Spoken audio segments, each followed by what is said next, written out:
welcome and good day, wherever you are. I'm Richard Knox, your moderator for today.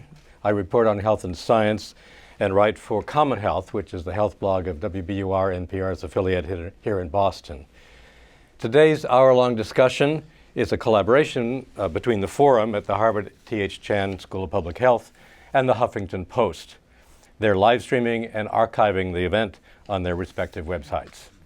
We'll be discussing an especially important topic, driving while drowsy, with an exceptional group of panelists. On my immediate right is the redoubtable Arianna Huffington, editor-in-chief of the Huffington Post. Next to her is my old friend Charles Czeisler, a global leader in the science of sleep.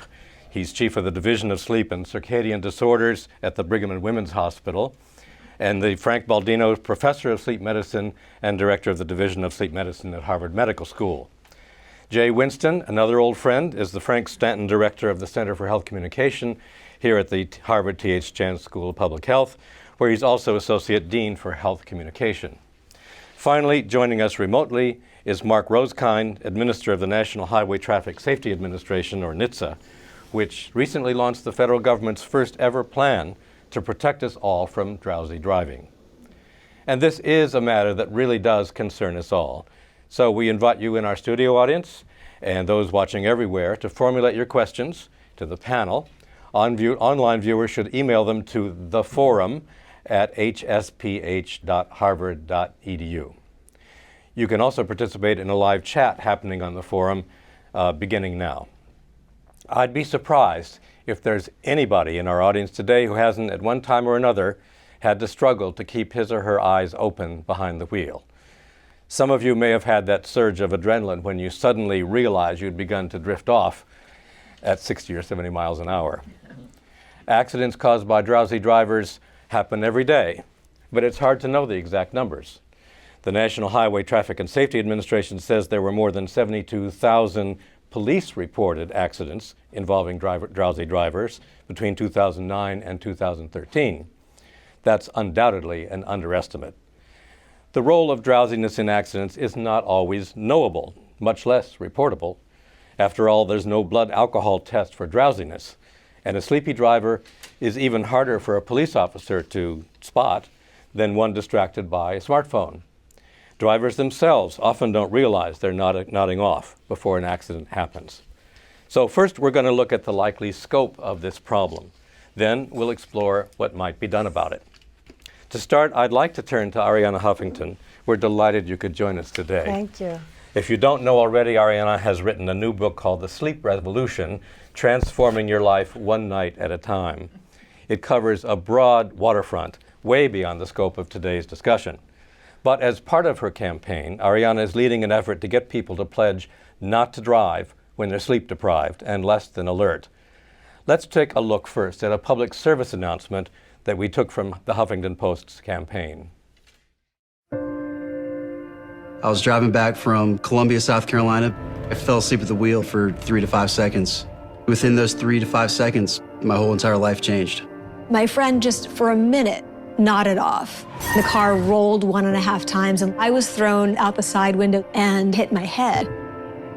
I feel like I lost 10 years of my life. That macho mentality, we just say, I'm almost home. But if I was to talk to my 19-year-old self, I would say that you're not invincible. My friends and I made a decision to drive when we shouldn't be driving. You do not understand how fast it happens. My life changed in a blink of an eye, literally. Caffeine is not going to keep you awake. Your friends might not keep you awake. Music might not keep you awake. So please, please, if you are sleepy, pull over. Find somewhere to sleep. Don't get in the car. You might die, you might kill somebody else, and I'm telling you that it is not a gamble that's worth it. Arianna, tell us more about why this subject is so important to you and why you decided to launch this effort to raise awareness about drowsy driving.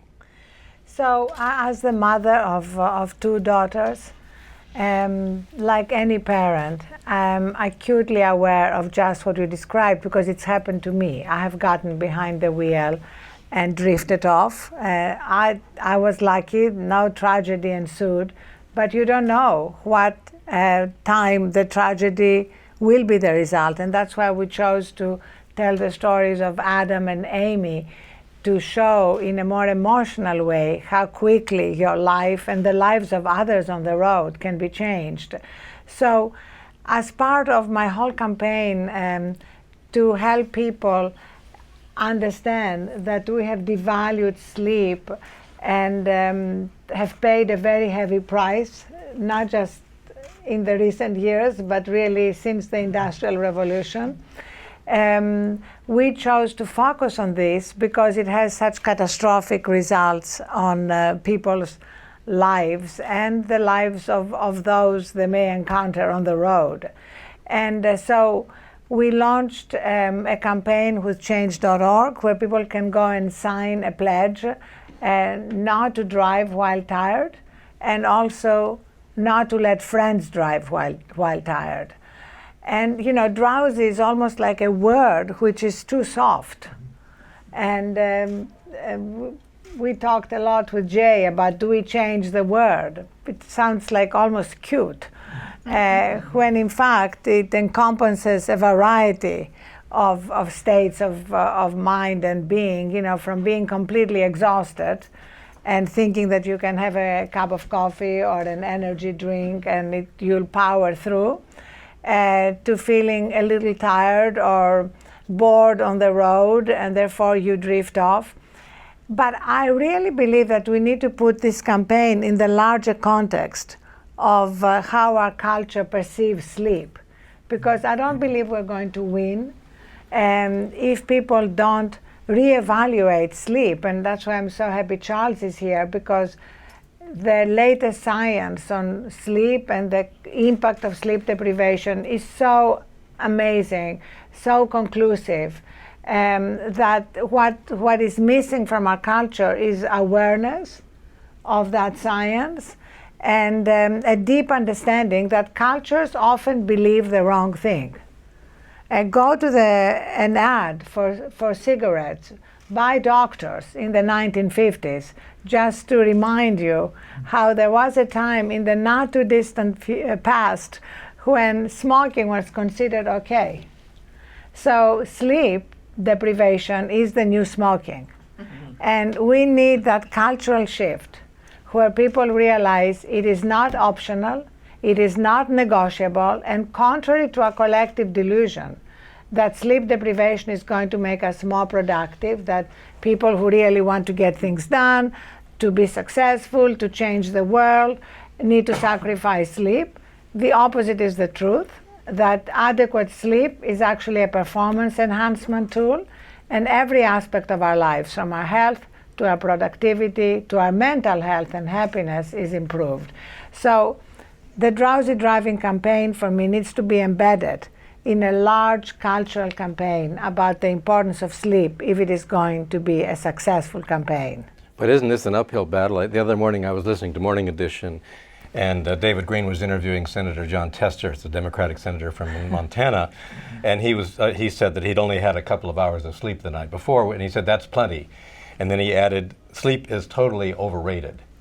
And I couldn't tell whether he was joking or not, but doesn't that say a lot either way about our culture? Absolutely. How do you change that? Especially politicians. They really tend to brag constantly, including in fundraising letters. Ted Cruz, 2 weeks before he suspended his campaign, sent a fundraising letter out in which he said, I have sacrificed my sleep and my health for the public. And I thought to myself, why would we want an exhausted, sick leader? Like, why is this in our interest? But that's the kind of cultural ethos that we need to change. And you know, if you look at the state of our politics, it's not exactly something that we aspire to. And in fact, if you look at the examples of sleep deprivation according to the American Academy of Sleep Medicine, a lot of them are exemplified among our modern political leaders who are bragging about how little sleep they get. So, but that's only one aspect. And the good news is that while we have a lot of examples of what you described, you know, bragging about sleep deprivation, congratulating employees for working 24/7, which Charles will confirm is the cognitive equivalent of coming to work drunk. And you wouldn't tell somebody, hey, Charles, great, you just had 5 shots and you are now at work? Good for you. But it's the same thing. And if you read the science, and I have 50 pages of scientific endnotes. I'm not a sleep scientist, but I've talked to hundreds of them to get their wisdom and get the data. You'll see that we are operating under completely flawed premises. And so it's important to note that things are changing. And if I can mention just a couple of very unexpected positive examples of the change, McKinsey, the McKinsey Consulting Group, which is in many ways seen as the boiler room of sleep deprivation, just put out a report which was extracted in the Harvard Business Review. And the title is The Proven Link Between Effective Leadership and Sleep. And they walk us through what happens to the prefrontal cortex, where executive functioning is housed when you are sleep deprived. And I think it's an incredible, really cultural moment when McKinsey has a sleep specialist on staff, not to help consultants stay awake, but to help them sleep. And one more thing quickly, which is Aetna, the third largest health insurance company, has just introduced a program for all its employees from the top, from Mark Bertolini, the CEO, has given the employees Fitbits to track their sleep. And those who are tracking 7 hours or more a night get $25 a night. Now, beyond the financial incentive is the cultural incentive. Here is the CEO of the company saying that it's in the interest of Aetna. It's in the interest of our bottom line. It reduces our healthcare costs. It improves our productivity. These, as Jay will confirm, are huge cultural moments. And so we feel that we have a lot of the wind on our back for a successful campaign against drowsy driving. Arianna, you've beautifully set up our next panelist. Chuck Czeisler, over the years, has documented the effects of sleep deprivation on behavior and performance among shift workers and doctors and truck drivers and others. Today we're talking about how we're all at risk while driving, while fatigued. And so I'd like to ask Chuck to walk us through what happens to the sleep-deprived brain when it's tasked with a complex behavior like piloting a 2-ton machine going 60 miles an hour. Well, Dick, thank you very much. It's amazing that driving is such a routine, highly overlearned task that the sleep-deprived brain can actually seize control when sleep pressure is high enough and involuntarily make the transition from wakefulness to sleep.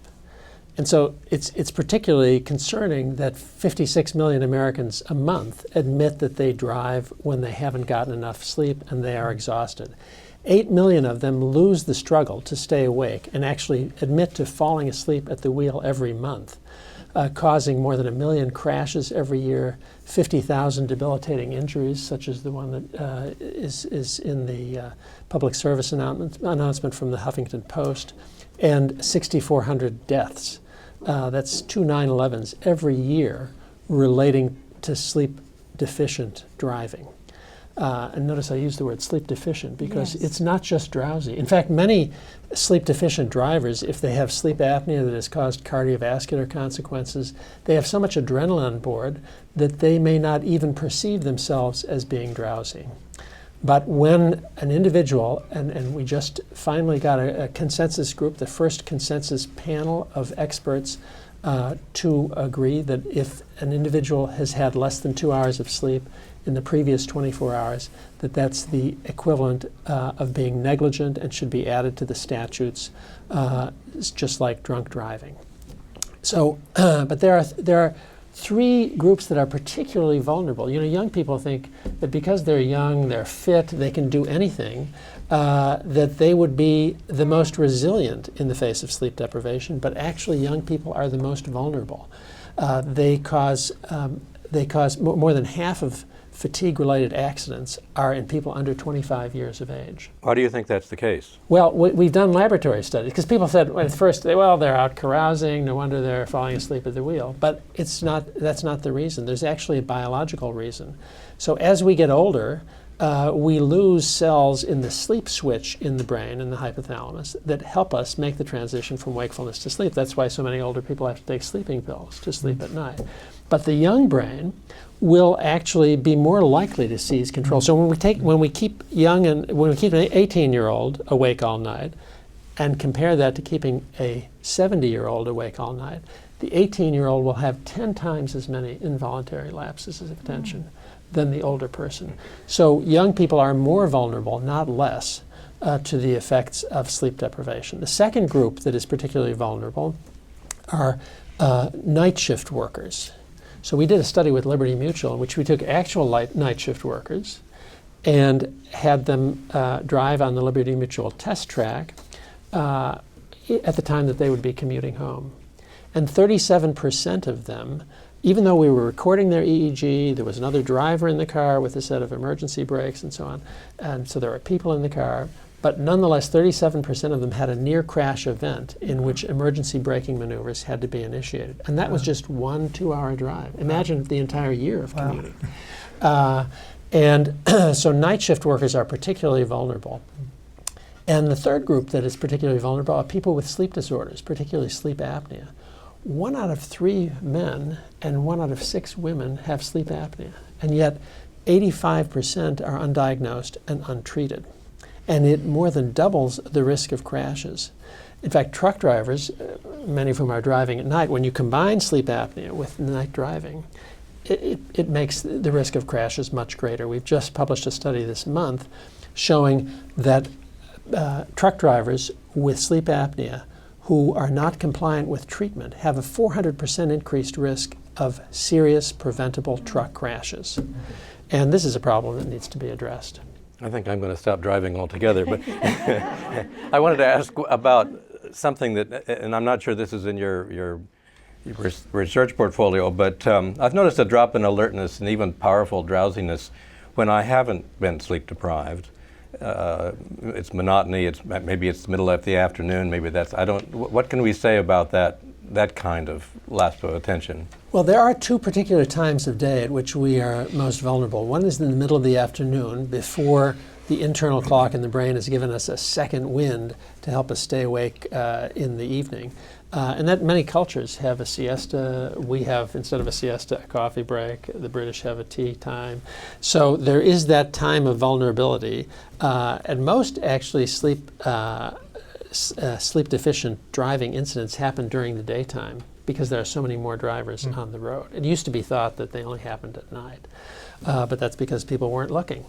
And when they outfit cars with 5 different cameras looking at the driver, looking at the road ahead, and so on, they find that 22% of all crash and near crash incidents are related to people zoning out, and most of them are happening during the daytime where they're nodding off and falling asleep. I'm not the only one then. You're not the only one. Next, I'd like to turn to Dr. Mark Rosekind. As it turns out, he's one of the world's leading experts on human fatigue.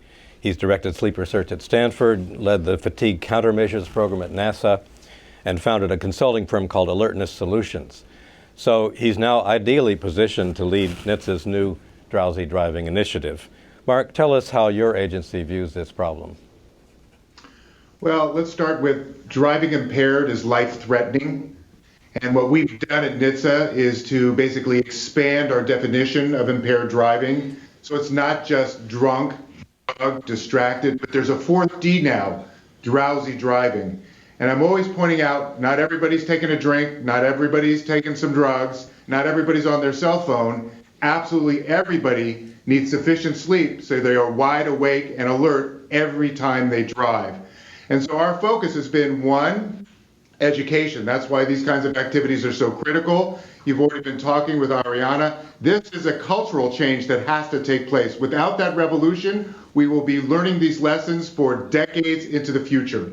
So we need to change our culture. It can't be okay to lose sleep because it can be life-threatening. At NHTSA, the initiative is focused on education. We got to change the culture. It's focused on strategies. What are people going to be able to do about it? Research. What else do we need to know? But also policies that might be put in place, either for our entire country, our society, or for individual groups that would help this along as well. So one of the things I highlight, getting enough sleep is such a great benefit, health, performance, but especially safety. In this realm, losing sleep is life-threatening. And that's why drowsy driving is such a critical public health issue that everybody should be concerned about. Because if it's not you, it's somebody around you that could be dangerous on the road. We mentioned earlier that there's no blood alcohol level kind of test for drowsy driving. How do you think you can measure such an elusive thing? Well, that's the big challenge. I'll just say in two ways. One is there's no sleepalizer, fatigualizer. If we had one of those, it'd be so much easier to pick those people off the road, make sure they don't keep driving. And that's why, and Dr. Czeisler was talking about this, part of the reason these numbers are so underestimated, when you just look at somebody, you can't tell if they haven't had enough sleep. And so that's part of the problem. People are looking for biomarkers, other kinds of performance tests that might be able to tell us whether or not people have had enough sleep. But I think those are probably at least a few years away.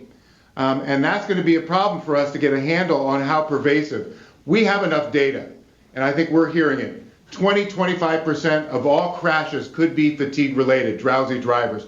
We could be looking at over 1 million crashes and potentially up to 8,000 lives lost. And even though the official statistics, even from my agency, aren't close to that, it's because of how hard this is to measure. But we can't let that measurement problem stop us for pursuing strategies that can save lives.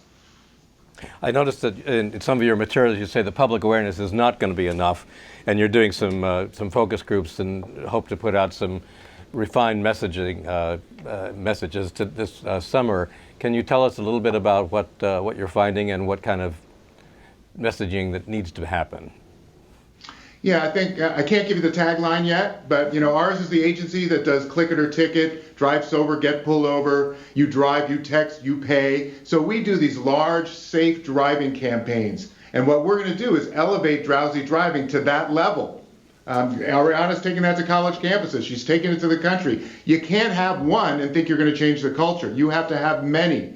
And so, I'm with Arianna, frankly, which is, we can't make this cozy and cuddly. There is life, the lives are on the line here. And so again, I can't tell you what the tagline is, but we're trying to figure out what is it that's going to grab people's attention for them to understand the seriousness that their lives or people around them could be at risk if they are driving when they haven't had sufficient sleep. Well, drowsy has the advantage of being alliterative, but do you think it trivializes the problem? I'm sorry? Do you think the word drowsy trivializes the problem and we should find some other way of describing it? And I think that could be part of the problem. In our society, language can be everything. How we describe this. I'll just tell you, my agency, crash is not an accident. When you use the word accident, it's like God made it happen. For us, 32,675 lives lost on our roads in 2014. All those crashes, all those lives lost were 100% preventable. The language you use is important. Drowsy may not be the right one to go after this issue, alliteration or not. Well, this leads naturally to our next panelist. Jay Winsten, 28 years ago, launched a groundbreaking project called the Harvard Alcohol Project. You introduced the concept of designated driver into mainstream culture and persuaded TV and movie producers to insinuate it into their scripts. So now you're tackling two other Ds, distracted and drowsy. What are the parallels between drunk driving and drowsy driving, and what are some of the challenging differences? 28 years. Yes. Time flies when you're having fun. I remember it well. And Richard, before I start, I just want to welcome you back to the Harvard School of Public Health. Richard Knox was a journalism visiting fellow at the school a goodly number of years ago, perhaps in that same realm of 28 years. Yeah. But welcome back. It's been by in a flash. Yeah. So lessons from the designated driver campaign. What we set out to do with that campaign is we asked ourselves, how do we take a highly complex problem of alcohol use and abuse in American society, break it down into separate manageable components, and then look for one component where there was a meaningful opportunity for change at the time, and to use that one component as a wedge to help to generate momentum on a broader variety of fronts in that larger domain. when we started back in 1988 at the national level, there were only 3 television networks. Fox was only on 2 nights a week.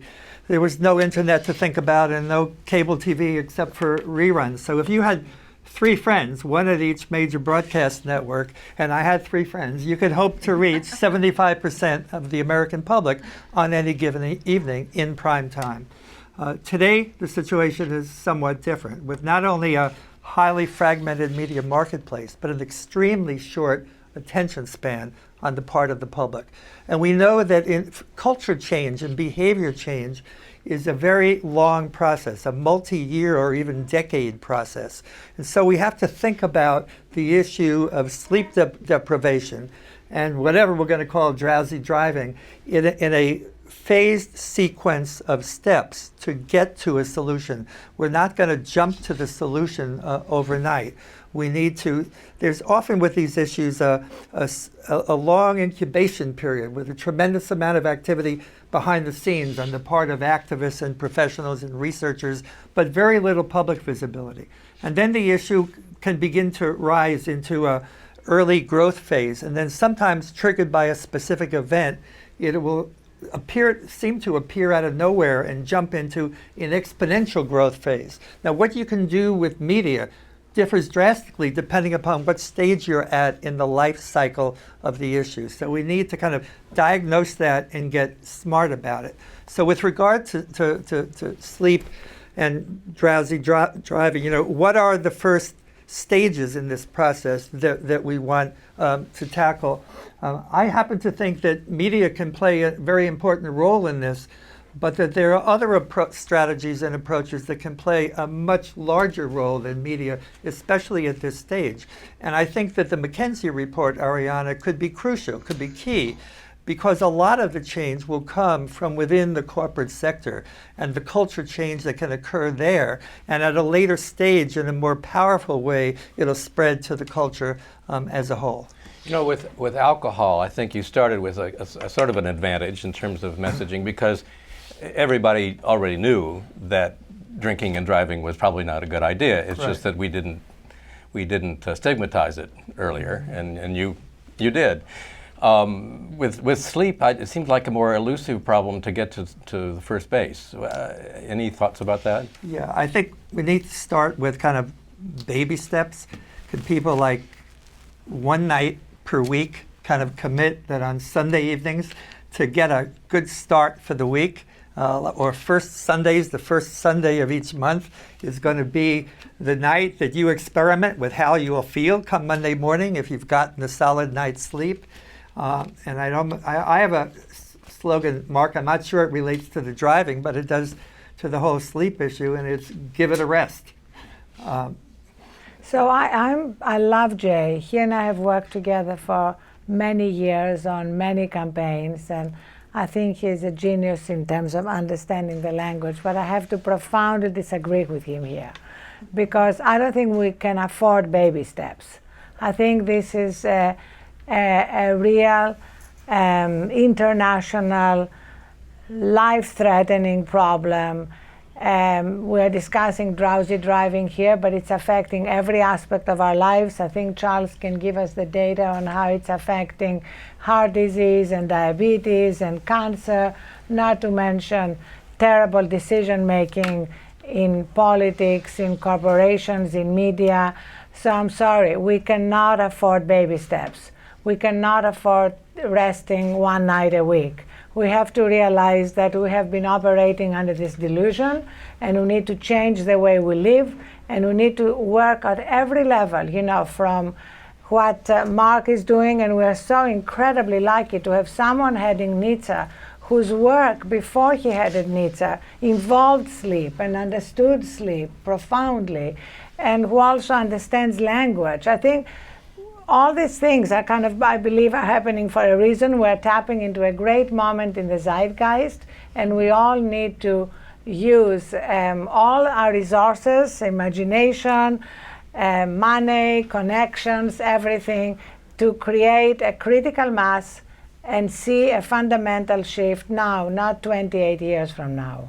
Well, once again, you have gracefully moved us into the next stage of our discussion, which is addressing the issues, policy. We're going to continue our driving metaphor. We're going to shift gears and talk about ways we can address drowsy and fatigue driving. One possible way that's getting a lot of attention lately is driverless cars, which means taking humans, fallible humans, out of the equation altogether. We're getting a taste of what that would look like right now. My new Subaru senses traffic flow and keeps me 3 car lengths behind the vehicle in front of me, except when somebody cuts in front of me, of course, and brakes when needed, just in case I don't. It also sounds an alarm if I stray outside my lane, but it still requires me to stay awake.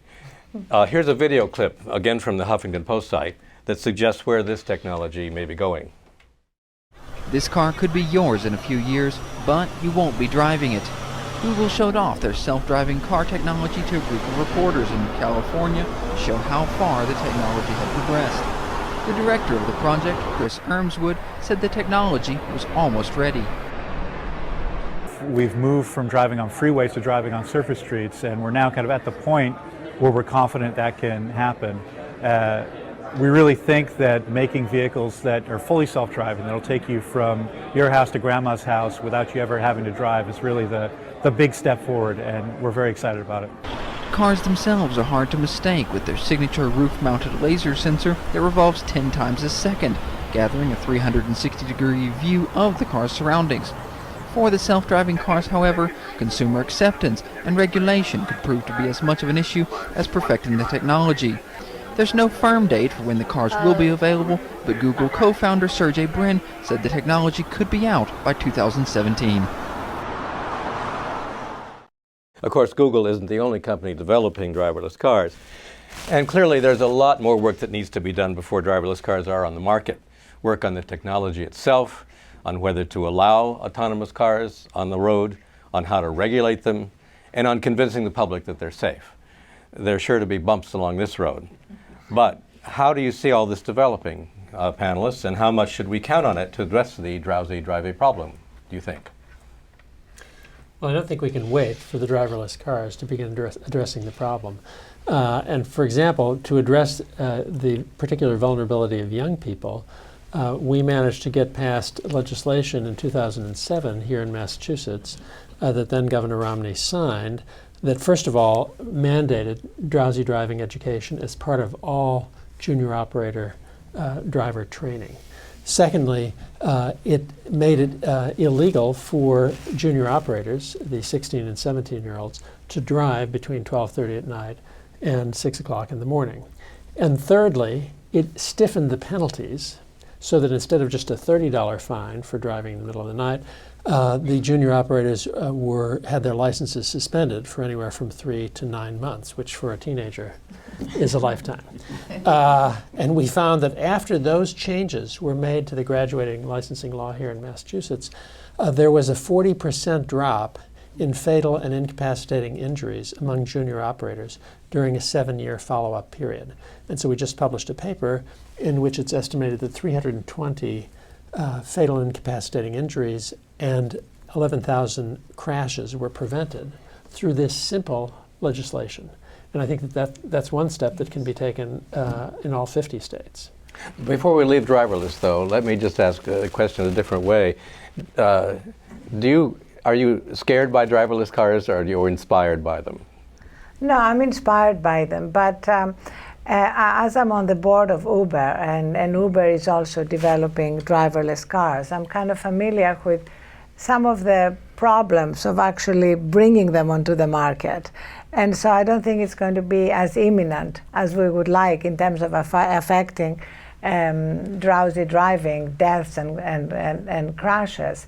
And in fact, the ride-sharing technologies like Uber, like Lyft, are making it clear that we now have alternatives. You know, it might have been hard for somebody to get a car or to get a taxi to go home if they were tired, but now it's incredibly easy, even in areas where it would have been much harder to get a car.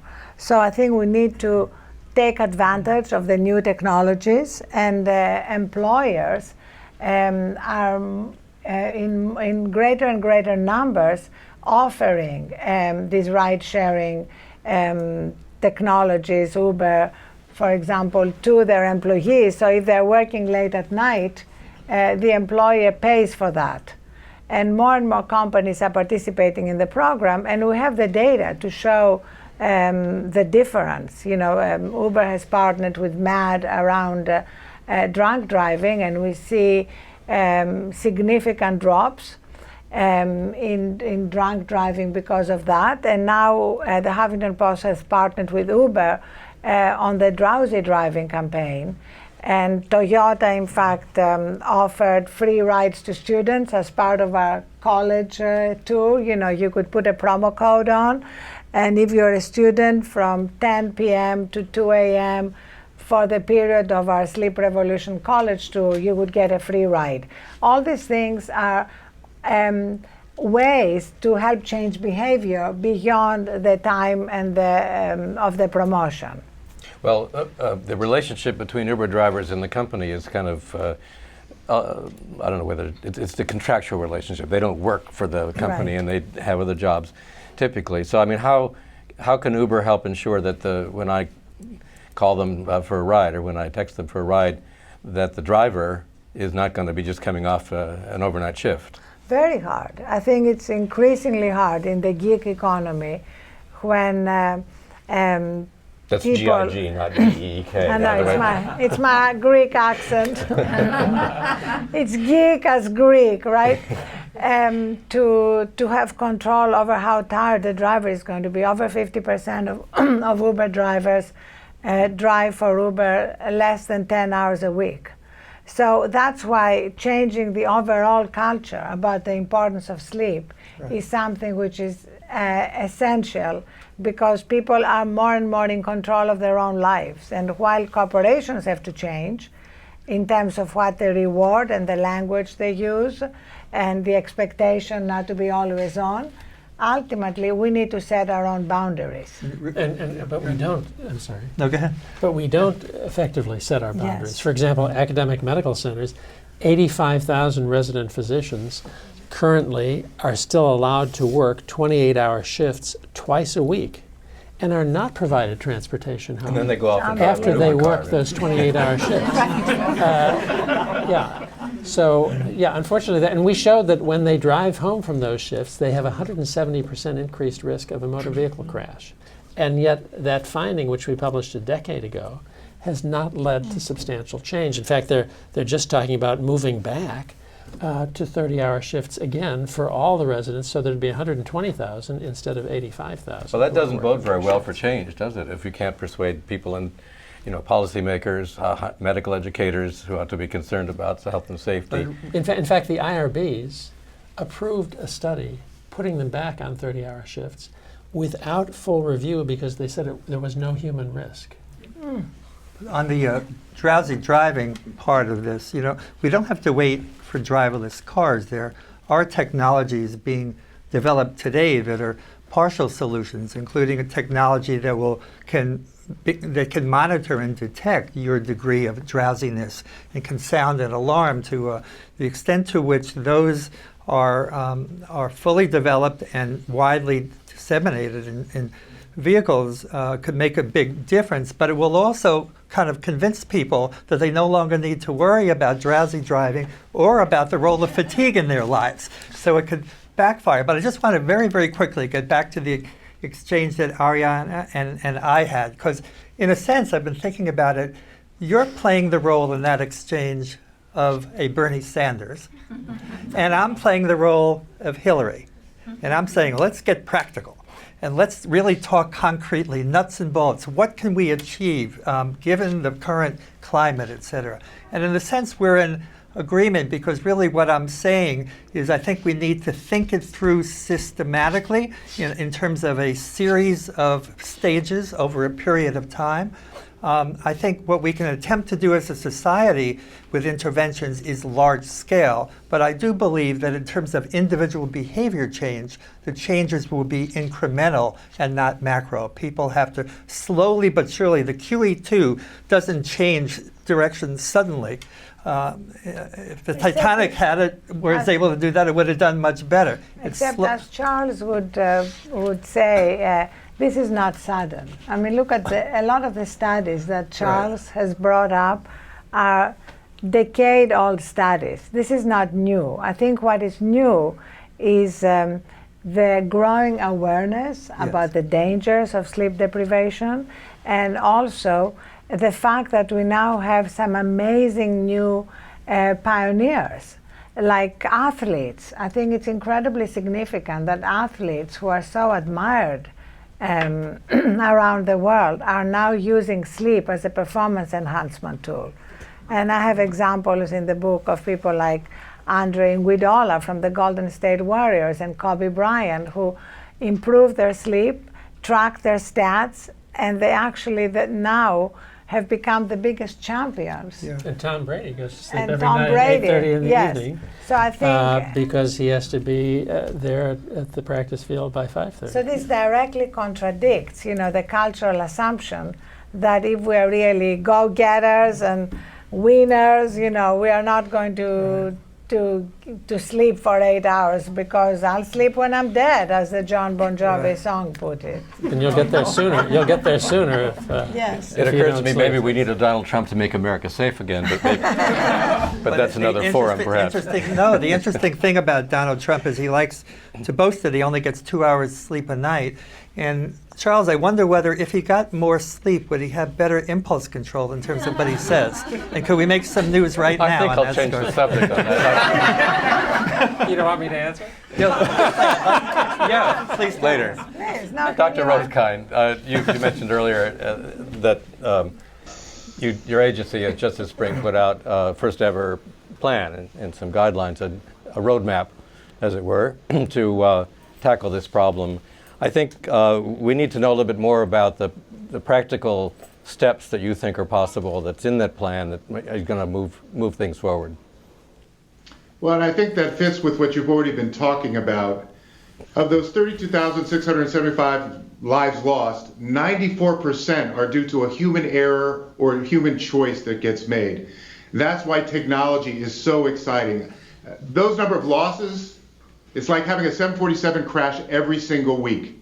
We would never allow our aviation system to persist past 1 week, and yet we see that kind of carnage on our roadways.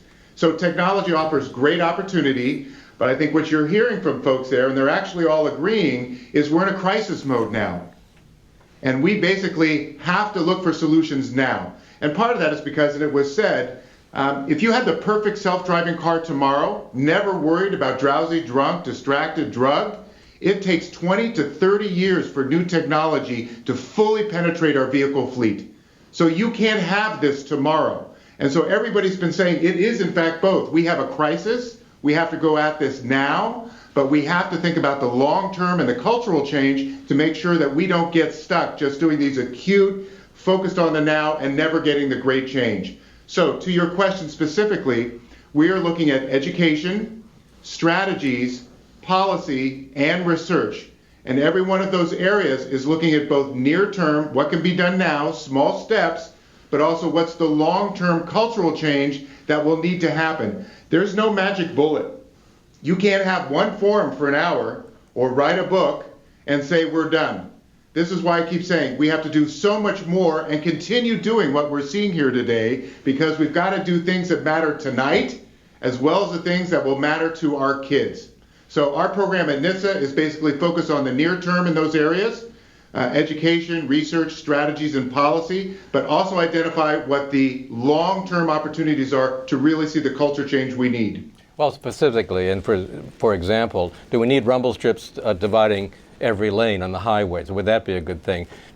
Apart from driverless cars, can we or should we require all cars to have the technology that my Subaru does and many other cars, which warns me when I'm drifting out of the lane? I mean, those are sort of doable things, it strikes me, but are those on your agenda? Absolutely. And in fact, you've just gone to the differentiation of near term versus long term. So rumble strips, you can actually, there's great data that shows you can literally decrease drowsy driving accidents and fatalities by 50%. Many highways now have a requirement that if you're going to build a new highway, you got to include the rumble strips. In March, NHTSA announced we have an agreement, 20 manufacturers, 99% of all new vehicles manufactured by 2022 will have automatic emergency braking standard on the vehicle. That beat our regulatory push by about 3 years probably, but it means your vehicle not just keep you in the lane, but basically it's going to warn you and stop for you automatically by 2022. Toyota came out and said they beat it and they'll have everything in their car by 2017, for example. So those are near-term technological solutions to address this now. We can't keep our eye off the ball, which is the long-term cultural change, so that we don't kind of fall back the way Dr. Czeisler was talking about, actually regressing and falling back from the progress we've made. So we've seen pockets of progress, but it's not been the global societal change that will keep us there. And that's why I say, I think it's both. We got to do the near term, the stuff that affects how we sleep tonight, but look long term if we expect to see the cultural change that's going to really matter. Thank you. Now I think it's now time to entertain some questions, and I assume there are some out there. First of all, I think it would be nice to see what the people online want to know about from this panel. Thanks Lisa? so much. Thanks so much, Richard. We've had several questions coming in about the risk of drowsy driving if you're working longer hours. We've had a number of those. So I'd just like to take one. This is from Frank Coman, who I believe is writing in from France, and it kind of covers it all. What is the effect of more hours of work on drowsy driving and being asleep at the wheel? And I'll just add part of another question from someone else. What is your advice for people who have to work irregular shifts and drive? So one of the things, both extended hours per week. So when you get up to 80 hours per week instead of 40 hours per week of work, your risk of a crash doubles. Another way that work increases crash risk is when the number of consecutive hours exceeds 12. Or 8 hours at night. And so when you work, for example, 24-hour shifts, there is 170% increased risk of crashes. So, and those crashes are particularly on the drive home from the extended duration shift. So either long shifts or many work hours during the week.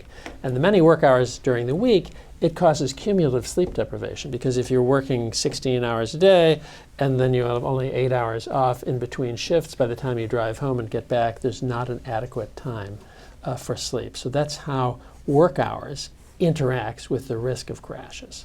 But many people don't have the choice. I mean, they do have shifting work shifts. At NPR, for instance, it happens. So how can you address that? A night shift worker, if they're going to work the night shift, the best strategy that they can do is to get enough sleep on particularly the afternoon before the shift. So reducing the number of hours that they're awake before they start overnight work is a key strategy that actual night shift workers can use to tank up on sleep and reduce the risk of sleep-deprived crashes. By the way, NPR has a strong union that mandates that, but not everybody does. Is there a question from our attentive studio audience? My name is Richard Cash. I'm a faculty here at the School of Public Health. What is your view on the message and the use of high-energy drinks that are supposed to relieve your drowsiness? And is there a message that can be directed to the users of these products? You're talking about beyond coffee. Red Bull, you name them. There are lots and lots of them out there. Yes, and the 5-hour energy drinks. All of these, caffeine is the main ingredient, and caffeine will reduce the risk of lapses of attention.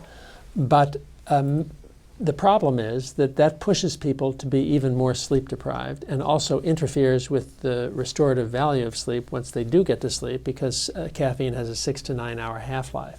So when the National Transportation Safety Board, which Dr. Rosekind was a member of, when they did a study of fatal to the driver truck crashes, they found that the blood levels of caffeine were much higher in the fatigue-related crashes than in the non-fatigue-related crashes, presumably because the drivers in the fatigue-related crashes knew that they were exhausted and were drinking caffeine to try to stay awake. But it just proves, as Arianna Huffington said earlier, that you can't paper over this problem with caffeine. No, but also the problem with energy drinks, and I have a whole section in the book about them because I think they are so dangerous.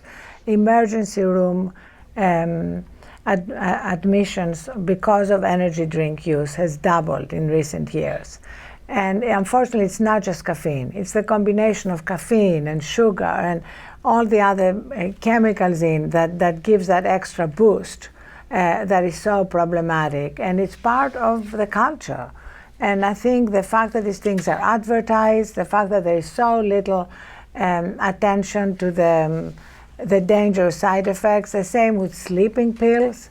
The fact that we and New Zealand are the only countries that advertise sleeping pills, and you have these advertisements of people in, beautiful fields and cavorting around while a cheery voice is reading 92 adverse medical effects, which include maybe getting in the car and driving without any realization you're doing that. That is truly absurd.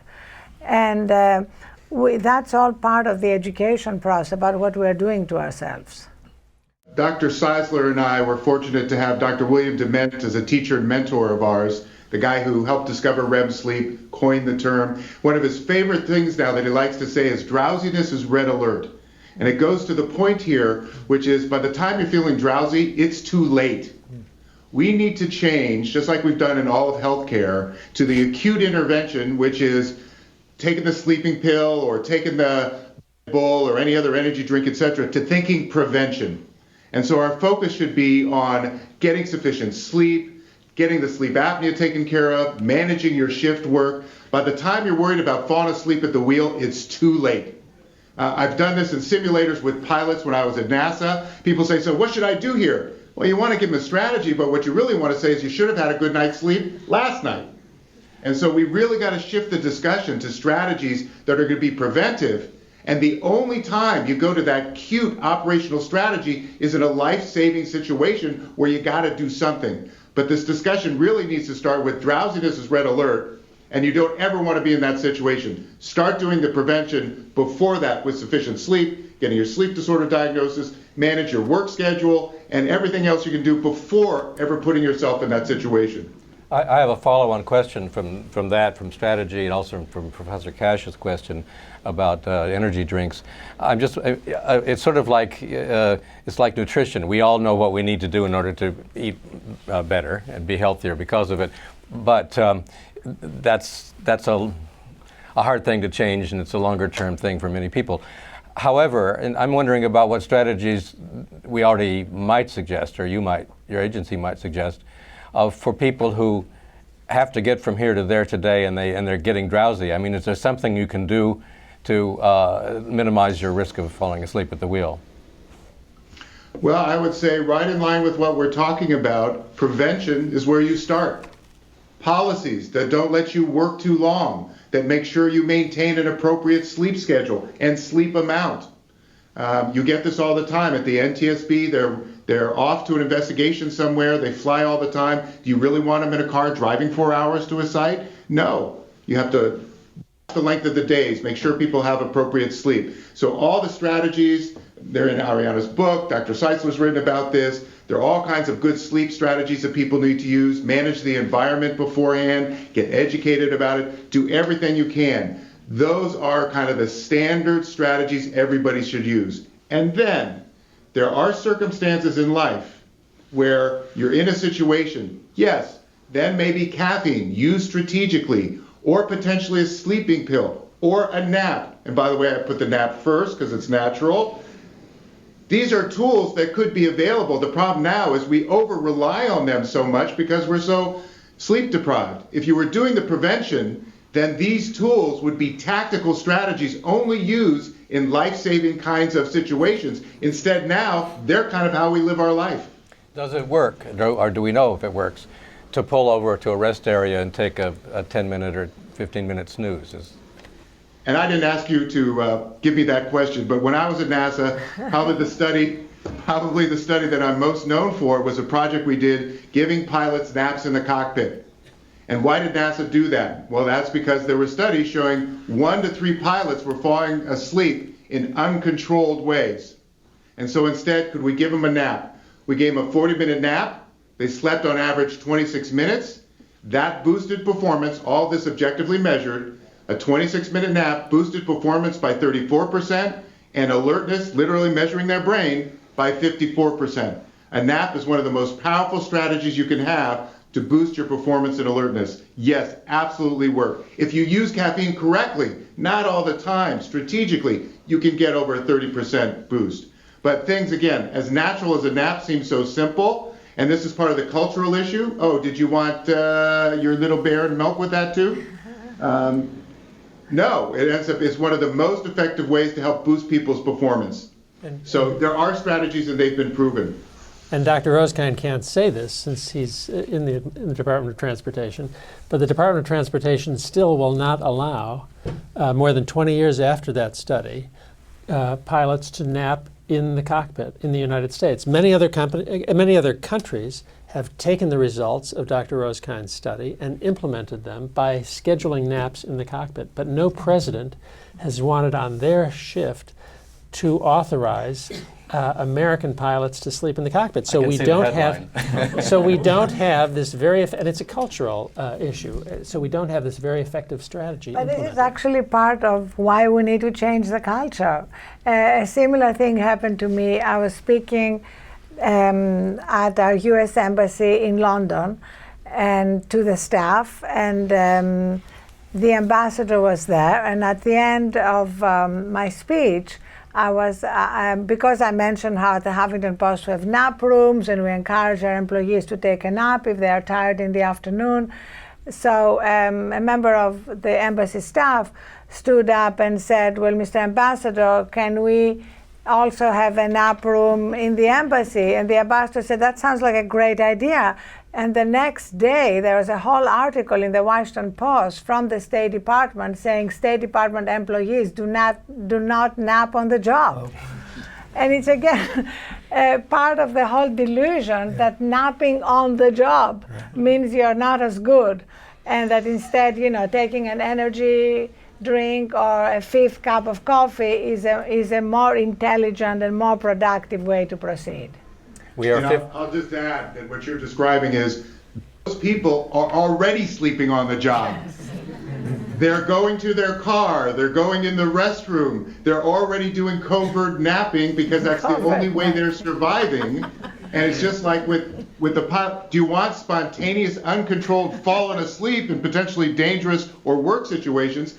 Give somebody a 26-minute opportunity and boost performance by 34%. I still challenge anybody to give me anything that lasts a half hour or less that's natural, that gives you that kind of human performance boost. I don't think it exists. At least if it's legal, it doesn't exist. It's too bad it can't be marketed. We're 57 minutes and 32 seconds or something like that into this fascinating discussion. So I'm afraid we don't have any more time for questions, but I would like to turn to our panelists and ask you all to put forward a single policy recommendation that you'd like the audience, and particularly those in the position to influence policy, to take away from this discussion. Arianna? So I would love to make universal something that happens in some states, that is mandatory language on driver's tests. I know there is some language, but how do we make it very central to a driver's test? All the information about the dangers of drowsy driving. Make it a pillar of education. Make it a pillar of re-education. Anytime somebody has to go to school again to be able to maintain their driver's license. I think that's going to be key, because throughout this whole fascinating discussion, we are seeing that at the heart of our problem is this collective delusion that sleep deprivation is for champs, for the people who are winners, who are making a difference in the world. And until we change that, it's going to be much harder to actually reduce the deaths and the tragic accidents and the crashes from drowsy driving. That's a good specific one. Licensing is where the rubber meets the road. So, Chuck. Well, I'd like to see that the Department of Transportation actually has an open request for comments on a proposal that they have now to require a screening of all truck drivers and train drivers, and I think it should be expanded to pilots who are piloting airplanes and ships and all modes of transportion. That And anybody, CEOs. yeah, CEOs yeah, and, there were and mandatory political candidates. there you go. And since we know that obesity is the biggest risk factor for sleep apnea, anyone who is overweight or obese and wants a commercial license to drive any one of these vehicles carrying other passengers should be required to have mandatory testing for sleep apnea. And if found positive, they should be required to have treatment that is monitored for compliance. Sort of like people who are blind should have glasses Exactly. There before you go. they drive. Jay. Yeah, I'd start with workplace policies, and especially at major corporations, because you're dealing with hierarchical institutions where if you win the support at the top, you can change the culture within that institution. And I'd be smart and strategic about which companies I went after initially. So for example, I go quickly to Hollywood studios and TV networks because you can generate news around their involvement in it, and you use their decisions and their culture change to generate an ongoing series of high-profile news stories to continually shift attention back to the issue and to slowly but surely shift social norms. It worked before, so Yeah, maybe right. it'll work again. I know, Dr. Rosekind, it's cruel for me to ask you to suggest a single recommendation, but that's what you have time for. And I think it's for everyone, actually. Sleep like your life depends on it, and always drive alert. Well, that's a good tagline. We encourage anyone and everyone who's joined us today to continue this discussion on the forum's website, theforumhsph.org. Thanks so much for being with us. I hope you've learned as much as I have and been motivated to keep learning about this topic. And thanks especially to our excellent panelists. It was a lovely, lively discussion. The forum will next tackle organ transplantation, the medical technology and ethical challenges on Friday, May 20th at 12:30 p.m. Eastern Time. So put it on your calendars.